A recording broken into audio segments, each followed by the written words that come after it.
Сайн байцгаана уу? Монголын санхүүгийн мэргэжлийн хэмжээтэй холбооны ээлжид нээлттэй хичээл эхлүүлж байна. Хичээл 185. Энэ хичээлээр үн орц гарцын хэлбэлзлийн шинжилгээг үргэлжлүүлэн авч үзнэ. Энэ хичээл нь өмнөх 184 дахь хичээлийн шууд үргэлжлэл юм а. Холбогдох ном болон нийгмийн сүлжээний хаягийг энээр зааж өглөө.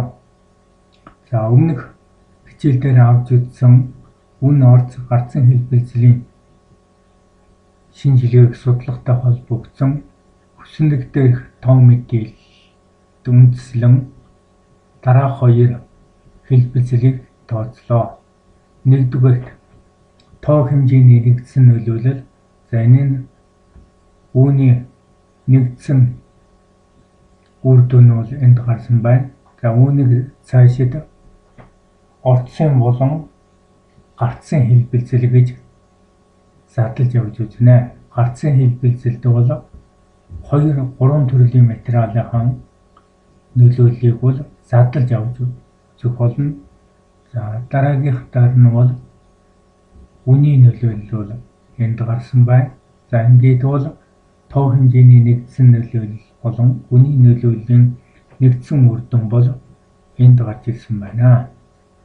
За тоо хэмжээний нэгдсэн нөлөөллийг энэхүү томьёогоор тооцохоос гадна энд мөн ижилхэн ийм үр дүнд хүрж байгаа томьёог бол энд бичсэн байна. За энд бол нэг өөр зүйл нь бол энэ дундаж үнийг бол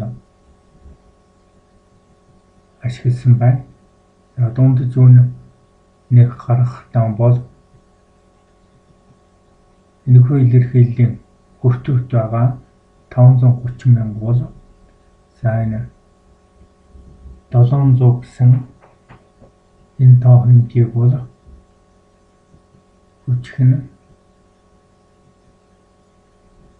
500, 200 үржих нь 800, 100 үржих нь 200 гэсэн энэ илэрхийлэлээр бол тооцсон байна. За энэ 700, 200, 100 гэдэг нь бол материалын орцын гүйцэтгэл хэмжээнүүд юм а.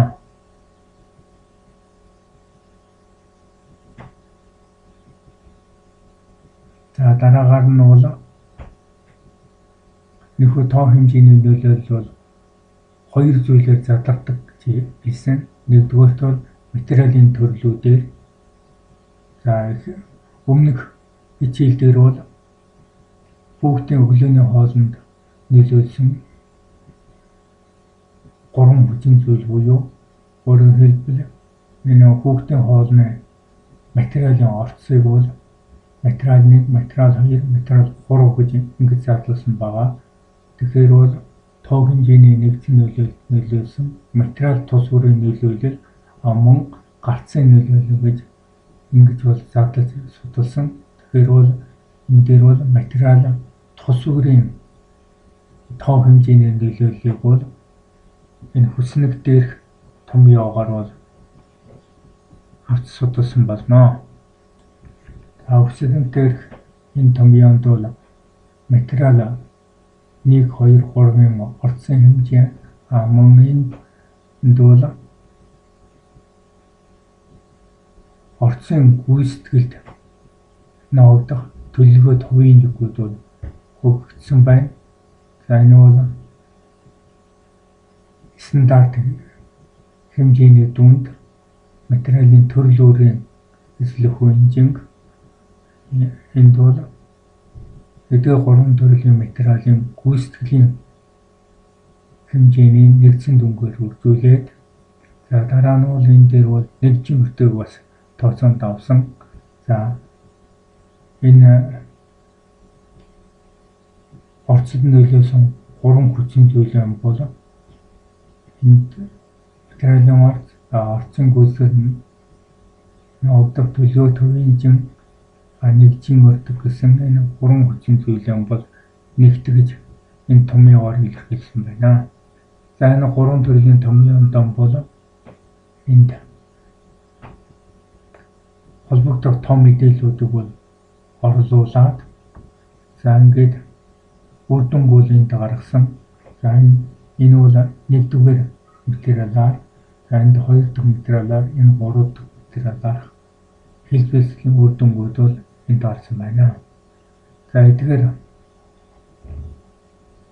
гурван материалын хэлбэлцлийн нэгдсэн үр дүн бол энд нэгтгэж гарсан. За мөн үүнийг бол өөр нэг аргаар бол бас тооцоосон байна.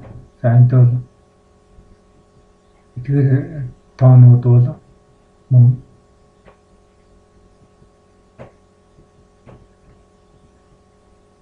материалын стандарт хэмжээнүүд байгаа. Өөрөөр хэлбэл өмнөх 184 дэх хичээлээр авчирсан хүснэг дээрх мэдээллийн гүйцэтгэлд оногдох буюу тооцоогоор гэсэн мөр өрх 1, 2, 3 дахь материалын холбогдох мэдээллүүдийг энд бичсэн байна. Түүнээс энэ гүйцэтгэлийн тоо мэдээллийг, тоо хэмжээг дундаж үнээр үржүүлж хасахад бол мөн дээрх энэ хариутай бол тохирох юм аа. За энэхүү дундаж үнийг бол түрүүн бид бол энд авч үзсэн байгаа.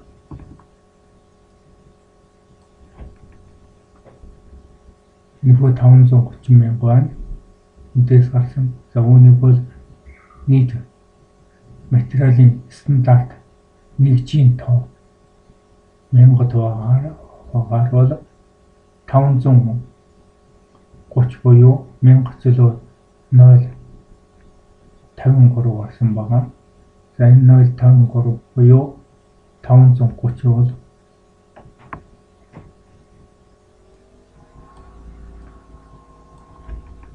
энэ тооцоонд бол ашиглагдсныг эндээс бол харж болно. За энд бол энэ 184 дэх хичээлийг сайтар ойлгохын тулд бол өмнөх хичээлтэй шууд холбож лого холбоотойгоор авч үзэх нь бол илүү ойлгомжтой болно. За цаашид бол эдгээр авч ирсэн хичээлийн болон бид бодит тоон жишээн дээр бол авч цаашид бол илүү дэлгэрэнгүй тайлбарлах болно. За ингээд өнөөдрийн хичээлийг бол өндөрлж байна.